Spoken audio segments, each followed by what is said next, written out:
All right, so just listening to you guys, it sounded like it went really well. All right, critical points. You're going to get first derivative. That would be 6x squared minus 24. Set it equal to 0. Yeah, is that what you guys did? Divided everything by 6? And then it would be x plus 2, x minus 2. And so you get -2 and +2. You okay so far? All right, nice job. All right, so we're going to make a number line for x plus 2, number line for x minus 2.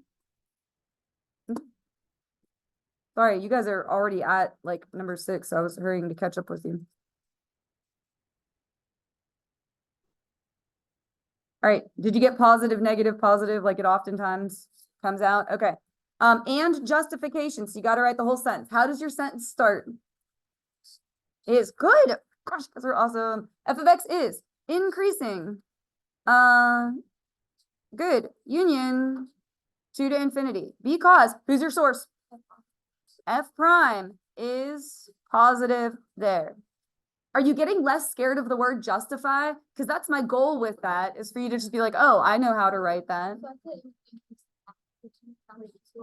You like stuck an at in here. I would not mark it wrong, but you can't be at an interval. It's like, because at is like at one specific point. Yes, go ahead.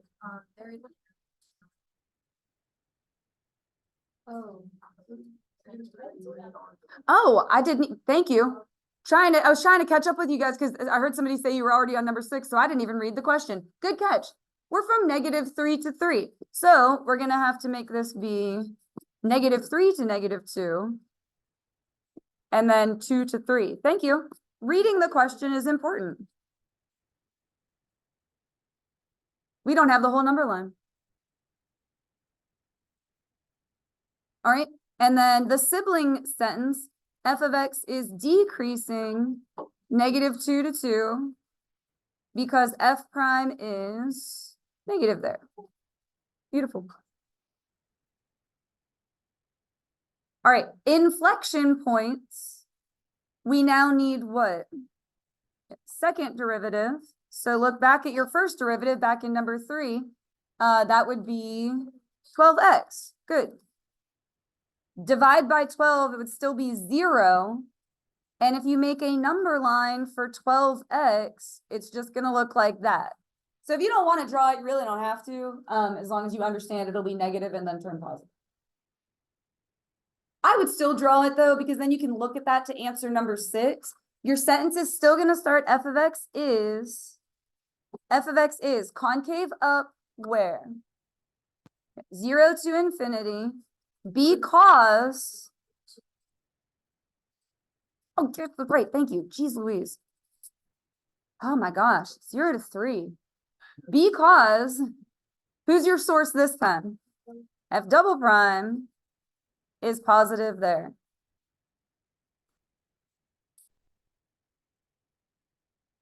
And then f of x is concave down -3 to 0 because second derivative is negative there. The reason I made there be an interval is so when you get to the absolute ones, you can do a candidate's test. Because if you don't have an interval, you can't do a candidate test. All right, local, which means relative, maximums and minimums. So we're going back to our number 4, looking at our number line. What's going on at -2? Let's just do them in order. At -2. Positive to negative, which means what? Relative maximum. Positive to negative. That means increasing to decreasing, so going to be relative maximum. So f of x has a relative, stop.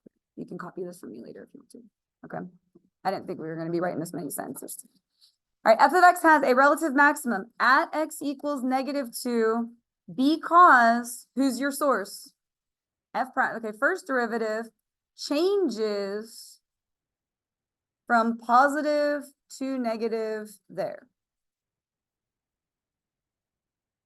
I feel like we're writing the same thing over and over again. Yep. Embrace that. Embrace the fact that it doesn't change. Okay? We're not going to complain about that. Anyone can write the same thing over and over again. Done way more difficult things in here. That's my pep talk. All right. f of x has a what? Relative minimum at x equals 2 because f prime changes from good, negative to positive there. Extension question. Say you had a critical point where there wasn't a change, and sometimes they make you write a sentence. You would say f of x has no relative maximum minimum at that location because, what was the justification for that? But who's your source still? F prime does not change sign. Or you could say F prime stays positive there or stays negative, whatever it's doing. I usually just say does not change sign. Is it a critical point, but it's not a critical point? It's still a critical point, but it does not give you a maximum or minimum. So sometimes they'll say, write a sentence about every critical point, and one of them doesn't give you either. That's why I just like to bring it up. All right, and then absolute means your candidate's test. You have to plug back into the original function, which can be a battle sometimes, okay? Who are your candidates? And I'm not looking for numbers, I'm looking for vocabulary words here. Endpoints and critical points. That's why I gave you the interval -3 to 3 is so that you could have endpoints. That's the reason why I did that. All right, and then the critical points were what? Are they both even on there? Yeah, -2 and 2. I'm gonna hit pause and we're gonna divide and conquer here. Okay, so for -3, 18, good. All right, guys in the back, what'd you get for -2? Good. All right, +2. Okay, yeah, because these should be opposite of each other. And then did you guys in the back get -18? Okay, cool. So your absolute maximum is 32 at x equals -2. The justification is the table. And the absolute minimum is -32 at x equals 2. Some people get upset, like, I plugged in the endpoints for no reason. I could have just done the critical points. No, you still did it for a reason because that's your justification. If you don't test every single candidate, it's not a justification. So it is still for a reason, okay? That was awesome. You guys did great with that. Go ahead and flip over. We'll do the theorems. State the conditions for mean value theorem. There's 2 of them. Continuous and differentiable. Good. I'll take abbreviations. I don't care. And just, we'll state this verbally just to be thorough. Continuous on a, what kind of interval? Open interval, or no, I'm sorry. Continuous on a closed interval, differentiable on a open interval. You're not differentiable at endpoints. I was just bringing it up. All right, so find x value or values on the interval -2 to 0 for this, for mean value theorem. Okay, mean means average. You need an average rate of change, which means, okay, that's how I think through it. Like, hey, what on earth am I doing here? So we got to plug those in. If you plug in 0, you get 4. I'm going to just do that one first because it's the easiest. All right, if you plug in -2, that's going to be -8 plus 8. That's nice. Plus 2 plus 4, so 6. And then set up your slope. It'll be 4 minus 6 over 0 plus 2. That'll be what? -2 over 2. So -1. All right, that's average rate of change. Oh, good. If you would have to do that on the three spots, could you just leave it 4 minus 6? Yes, the reason I simplified it is because we have to keep going. But yeah, technically, that's the right answer. All right, that's average rate of change. Now we're going to find. Good. What is your instantaneous rate of change? Derivative. What's our derivative? You have 3x squared plus 4x. Oh, good. -1. And you're going to set that equal to. Now, this happens all the time. People do all this beautifully and then set it equal to 0. And I totally get why it happens, but you should set it equal to, yeah, like whatever this answer was. Okay, whatever number you got there, you're setting the 2 things equal to each other. All right, then what? From here on, it's algebra. Yeah, add 1, they're going to cancel. which means you can't draw two sets of parentheses because you don't have a trinomial anymore. So what can you do with this? Yeah, factor out x, that would leave you with 3x plus 4.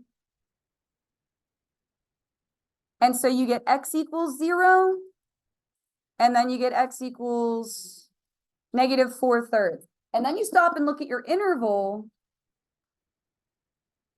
Do you get to keep them both, or do you have to get rid of one? You have to get rid of 0 because it is a what? An endpoint. Good. Perfect.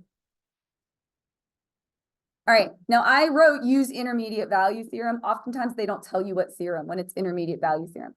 All right, to prove that this function has a 0 on this interval. So you're gonna plug in both of those, and the goal is for 0 to be in between.